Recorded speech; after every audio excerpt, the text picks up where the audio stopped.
Hi there. I wanted to welcome you to my For the Love of Yin site and do a quick intro on Yin Yoga and my love affair and how I found Yin. Back in 2011, I was going through a power yoga teaching certification in Chicago, and after I finished, I didn't seem very inspired.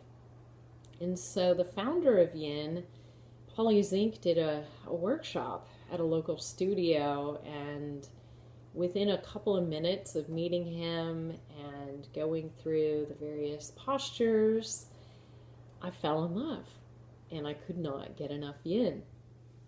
And what I love about Yin is the ability to slow things down. It's alignment based, and everyone's body is designed differently. So, what I have the ability to do, my neighbor may not have the same ability, and vice versa. I'm very bendy, and so it's easy for me to drop in to specific postures. And core strength is where I really need to spend the majority of my time, effort, energy, especially inversions. But what I found with Yin is when you slow things down, you have the ability to go deep inside of your own body to see how it feels. Just even sitting here with you now, I've got, just a very basic seated position, and there are many things happening just with me even sitting here. Where my shoulders are they, if you're stressed, your shoulders may go up. When you're relaxed, they may go down. Are they too far back? Are you hunched over?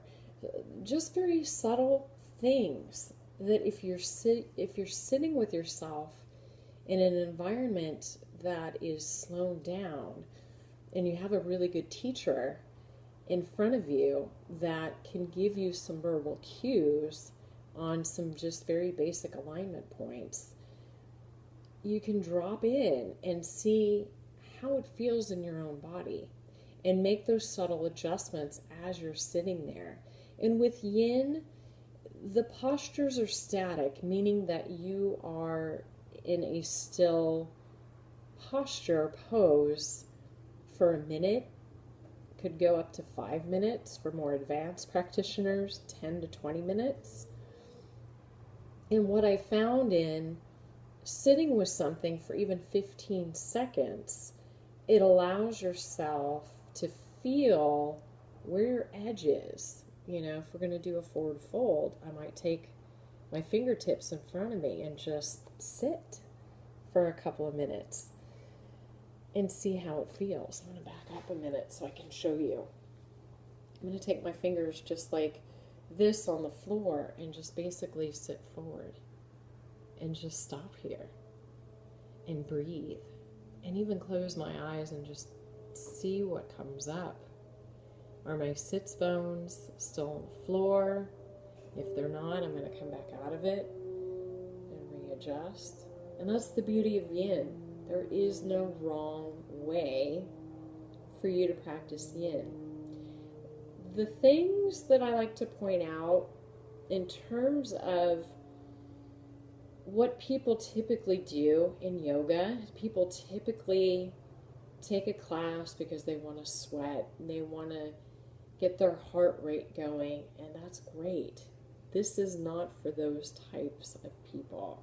This is for connecting with your body, connecting breath inside of your body, and taking the time to get comfortable inside of your own body, your own alignment, and what it feels like to sit inside of your body, and to give yourself time to go into a pose.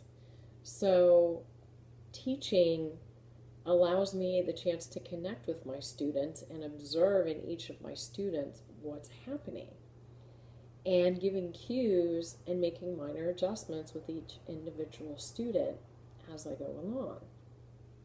If you're brand new to yoga, if you're brand new specifically to yin, there is this point of discomfort that you'll want to push yourself towards. The goal is not to lie flat on the ground in your first go. The goal is to work up to that point, to work your body into becoming flexible and to getting to that point. But to use the breath and patience in allowing your body to adjust. And the benefits of yin are not only stretching your connective tissues, you have connective tissues all throughout your knees, through your hips, your ankles, toes, fingers, elbows, shoulders, your neck. And so yin is designed to help stretch out those connective tissues, which then allows the bones to become stronger, and it builds the strength inside of your bones, which then allows them to grow, and it keeps those connective tissues pliable and flexible so they don't become stiff. And when something becomes stiff, that's when arthritis happens, that's when other sort of bodily conditions and diseases come. And yin is designed to help people become more pliable, more flexible, and if you're ever injured, yin is the perfect additive. If you're doing any physical therapy, physiotherapy, yin is a wonderful add-on to help your body recover that much faster. So that's one aspect. Another aspect is for athletes. Maybe you do a lot of running, maybe you do a lot of cycling, lifting weights. This will allow your body the ability to rest and give your muscles a nice stretch, and again, working on all of the connective tissues that help to keep your joints healthy and your bones strong. And there's a lot of different flavors out there of yin. What I feel my approach to yin is a little bit different is that a lot of teachers give students time to sit in the posture. And most people like me, years ago, I would go straight into my mind and think about what I was doing. How does this feel? What am I maybe doing wrong? And looking at my neighbor and doing all these different comparisons and judgments instead of going inside with the breath and going inside of my own body and seeing how things feel. Subtle adjustments and working with your body to become comfortable inside of your own body, which then allows you to connect more with that alignment, and knowing over time if your alignment is off by listening and feeling what's happening inside of your body. A lot of injuries happen when people are not paying attention to what's happening within their own bodies. And so yoga is a very safe practice when you are paying attention to what's happening inside your own body and how it feels. If you have pain, that's a cue to back off a little bit. Discomfort's actually a good thing. Discomfort is actually taking you to your edge and staying right at that edge. And if it's too much, you can always back away. But the goal is to never go to that point of pain, but to play around with that edge of discomfort. And so that, just very briefly wanted to share with you what yin means to me. And it is something that will always be changing depending on you and what's happening with your body. But I invite you to take a look at some of the other content that I've shared on the site. And as always, you know, there is no one answer to all questions. So if you have any questions specific to you, please feel free to reach out and drop me a note, and I'll be happy to get back to you.